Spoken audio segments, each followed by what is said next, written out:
Hello everyone, उत्तरायण के upcoming episode number 856 में यानी कि 856 में आप लोग यहाँ देखेंगे कि भाई गुणवंती को घर छोड़ने के लिए सुरभि और कान्हा दोनों ही आते हैं। तो गुणवंती दोनों को ही घर लेकर के आती है। कान्हा की जो बचपन की मेमोरीज हैं वो सारी यहाँ याद आ जाती हैं इस घर को देख करके कि किस तरह से इच्छा कान्हा को लाड लड़ाती थी। कान्हा की आंखों में आंसू आ जाती हैं ये देख करके कि भाई बरसों बाद वो इस घर में वापस लौटा है जहां उसे इच्छा और वीर के जरिए इतना प्यार मिला था। वेल, आगे आपको देखने को मिलेगा कि गुणवंती जो है सुरभि को अंदर ले जाती है। कान्हा बाहर ही खड़ा रहता है तो कहती है कि आओ ना बेटा, अंदर आओ। सुरभि को बताती है कि ये हमारा पुश्तैनी घर है, दद्दा जी ने यानी कि हमारी ससुर ने बनवाया था। दोनों को यहाँ बिठाती है। तभी यहाँ उमैद आ जाता है जो कि पूछता है कि गुणवंती इतनी देर कैसे हो गई। उमैद को देख करके कान्हा को फिर से यहाँ अपनी बचपन की बात याद आ जाती है कि कैसे गुणवंती उसको डांटती थी और युवराज को गोदी में लेती थी।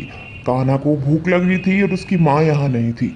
तो गुणवंती ने मना किया था कि ना तो वो उसकी दादी है और ना ही उसकी माँ है। तो कान्हा यहाँ रोने लग जाता है। तो उमैद उसको कितना प्यार करता है ये सब यहाँ कान्हा को याद आ जाता है। तभी यहाँ चंदा आ जाती है जिसको चाय और नाश्ते के लिए गुणवंती बोलती है। बट चंदा यहाँ पूछती है कि भाई ये नाम क्या है इनका। अभी उमेद वगैरह सब यहाँ बैठ जाते हैं। गुणवंती सभी को बताती है कि मंदिर में देर हो गई थी तो ये लोग ही उनको मंदिर से यहाँ घर तक छोड़ने के लिए आए, अच्छे आदमी हैं। कान्हा से पूछा जाता है उसका नाम क्या है। कान्हा अपना नाम यहाँ कान्हा बताता है जिसे सुन करके उमैद के और गुणवंती के दिमाग में वही बातें घूम जाती हैं। बट कान्हा फिर से यहाँ बात को घुमाते हुए कहता है कि उसका नाम कृष्ण कुमार है। गुणवंती यह कहती है कि कई सालों पहले एक कान्हा हमारे घर में भी रहता था। खैर, तभी लल्ला को बुलाया जाता है यानी कि वीर यहाँ आता है और वीर को देख करके कान्हा इमोशनल हो जाता है क्योंकि भाई वीर तो उसका दोस्त है। कान्हा इमोशनल हो जाता है, पैर उनके छूता है, आंखों में आंसू आ जाते हैं, वीर को गले से लगा लेता है। सब लोग हैरान हो जाते हैं कि आखिर हो क्या रहा है। वीर भी थोड़ा शॉक्ड हो जाता है कि ये क्यों उसके गले मिल रहा है। उमैद देखता है कि यहाँ पर कान्हा की आंखों में आंसू आ गए हैं। तो कहता है कि क्या हुआ बेटा, सब ठीक है ना, तुम्हारी आंखों में आंसू। तो भाई कान्हा यहाँ वही पुराना डायलॉग मारता है कि उसकी आंखों में कचरा चला गया था। वेल, अब यहाँ देखने को मिलेगा कि सभी लोग बैठे हुए हैं, चाय नाश्ते के लिए लगाते हैं कि युवराज की बातें होने लगती हैं कि भाई युवराज कहाँ है। तभी यहाँ अमला आती है कान्हा के लिए और सुरभि के लिए पानी लेकर के। तो गुणवंती यहाँ उसका परिचय करवाती है इन लोगों से कि ये वीर की दूसरी पत्नी है, जिसके बारे में सुन करके कान्हा को यहाँ नफरत सी हो जाती है। उसके फेस एक्सप्रेशन से लगता है कि उसको गुस्सा आ रहा है कि भाई दोस्त ने कैसे दूसरी शादी कर ली, यानी कि वीर ने दूसरी शादी कैसे कर ली। वीर भी यहाँ बैठा हुआ है। कान्हा और सुरभि तो पानी पीते हैं बट कान्हा नहीं पीता और कहते हैं कि अब हमें चलना चाहिए। बात युवराज की होने लगती है। तो भाई युवराज यहाँ अपने दोस्तों के साथ मंदिर पहुंचता है लेकिन उसे दादी वहां नहीं होती, पूरा नशे में धुत होता है। तो पंडित जी यहाँ उसको बताते हैं कि जो गुणवंती है वो चली गई है। अब युवराज बहुत ज़्यादा परेशान हो जाता है कि दादी चली गई और पा को अगर पता चलेगा कि मैं पार्टी में गया हूँ तो आज तो मेरी खैर नहीं। अपने दोस्तों को कहता है जल्दी चलो घर चलो।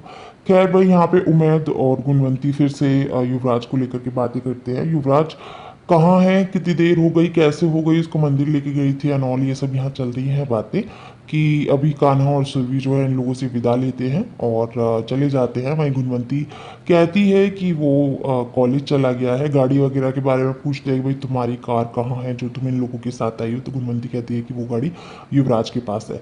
कान्हा और सुरभि तो यहाँ से चले जाते हैं। अमलावीर उनको विदाई देते हैं और कान्हा सुरभि भी इन लोगों से विदाई लेकर के यहाँ से चले जाते हैं। वहीं आपको देखने को मिलेगा कि कॉलेज फंक्शन में मीठी यहाँ पे खड़ी हुई है और अमन को देख रही है और अमन के ख्यालों में वो खो रही है, देख रही है खुद को कि वो अमन के साथ डांस कर रही है। तो हल्की सी झलक आपको इन लोगों के डांस परफॉर्मेंस की भी यहाँ देखने को मिलेगी। ऑन द अदर हैंड यहाँ ठाकुर निवास में आपको देखने को मिलेगा कि जो जोगी ठाकुर है बहुत ज़्यादा परेशान है क्योंकि काफ़ी रात हो गई है और मुक्ता अभी तक नहीं आई है। सभी लोग यहाँ डिनर के लिए बैठे हैं जहाँ पे पुष्कर कहता है कि कब तक हमें भूखा रहना पड़ेगा, हम तो भूख से बेहाल हो रहे हैं। तभी यहाँ पे आ जाती है उसकी वाइफ रोहिणी, जो कि पुष्कर से पूछता है कि भाई खाना कहाँ है। रोहिणी कहती है कि अब तक नंदन जी ने खाना बनाया नहीं क्या।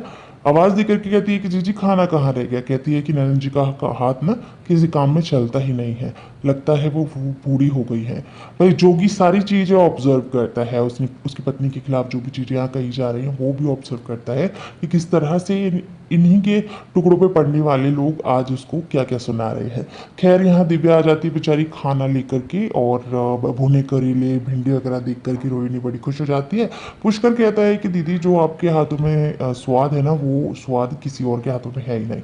तो रोहिणी यहाँ कहती है कि हाँ, तभी तो हम सारा खाना इनसे ही बनवाते हैं, आपको तो हमारे हाथ का कुछ पसंद ही नहीं आता। भाई जोगी इस बात को भी नोटिस करता है। तभी यहाँ इनकी बेटी पायल आ जाती है खाना खाने के लिए। तो अभी यहाँ पुष्कर कहता है दिव्या से कि जीजा जी से कहिए कि मुक्ता को देर होगी आने में, और कब तक हम जीजा जी के लिए बैठे रहेंगे खाना खाने के लिए, उनको न्योता देना पड़ेगा क्या। तो अभी यहाँ पुष्कर जोगी से कहता है कि जीजा जी आइए खाना खा लीजिए। तो जोगी यहाँ मना कर देता है कि भाई वो अभी खाना नहीं खाएगा, मुक्ता का इंतजार करेगा। तो कहते हैं जीजा जी मुक्ता पार्टी में गई है और वहीं से खाना खा करके आएगी। जोगी कहता है कि आप लोग खाना शुरू कीजिए, और मैं मुक्ता के आने के बाद ही खाऊंगा। तभी यहाँ पुष्कर अपनी माँ को भी कहता है कि आप तो खाना खा लीजिए। रोहिणी कहती है कि हाँ माँ जी, आपकी तो दवाइयों का टाइम हो रहा है, खाना खा लीजिए। पर यहाँ पे नानी मना कर देती है खाना खाने से। अभी आपको देखने को मिलेगा कि भाई पुष्कर तो बहुत ज़्यादा मतलब रोब झाड़ने लगता है। तो यहाँ पे बातें हो रही हैं कि भाई मुक्ता को फ़ोन कर लीजिए ना। तो नानी यहाँ बताती है कि मुक्ता का फ़ोन टूट गया है। तो कहता है कि गरीबी में अंधा काला, काला अंधा, कुछ ऐसा सा वो मुहावरा बोलता है, और कहता है कि मैं तो थक गया हूँ इन लोगों की ज़रूरतें पूरी करते करते, इस घर की ज़रूरतें पूरी करते करते मैं कहाँ तक क्या करूँ। अच्छा खासा मूड था मेरा जो कि आप लोगों ने ख़राब कर दिया। अब ये सुन करके पुष्कर परेशान हो जाता है कि मुक्ता का फ़ोन टूट गया है तो उसे नया फ़ोन दिलाना पड़ेगा। भाई दिव्या तो कुछ कहती नहीं है, बट जोगी एक एक बात यहाँ ऑब्जर्व करता है। कहते हैं ना कि अच्छे इंसान की जो लिमिट की एक सीमा होती है ना सहन करने की, वो यहाँ शायद ख़त्म होती हुई दिखाई दे रही है। आगे देखने को मिलेगा कि मुक्ता कॉलेज से बाहर आकर के टैक्सी या ऑटो का वेट कर रही है, बट ना टैक्सी रुक रही है ना ऑटो रुक रही है। ऑन द अदर हैंड मीठी भी यहाँ अपने फ्रेंड्स के साथ आ जाती है, जो सबको बाय बोल रही है, और अभी मुक्ता को अकेले देखती है तो उसके पास आ जाती है और कहती है कि अरे मुक्ता, आज की पार्टी अच्छी रही, और सुबह तो मतलब माहौल वैसा था बट फिर ठीक हो गया। तो अमन की तारीफ करते हैं कि अमन ने सब कुछ संभाल लिया। तो मुक्ता कहती है कि हाँ उसका तो नाम ही अमन है। मीठी यहाँ कहती है कि तुम कैसे जाने वाली हो, हम देखो मेरे भैया भाभी आ गए, चलो मुक्ता हम लोग तुम्हें छोड़ देते हैं और मेरे भैया भाभी से भी तुम मिल लेना, तुम्हें अच्छा लगेगा। बट मुक्ता मीठी के साथ जाने से मना कर देती है, कहती है कि हमारे बड़े पापा हमें लेने आने वाले हैं, तुम जाओ। तो मीठी बाय बोल करके यहाँ से चली जाती है, बट मुक्ता को तो ना कोई ऑटो मिलता है और ना कोई रिक्शा।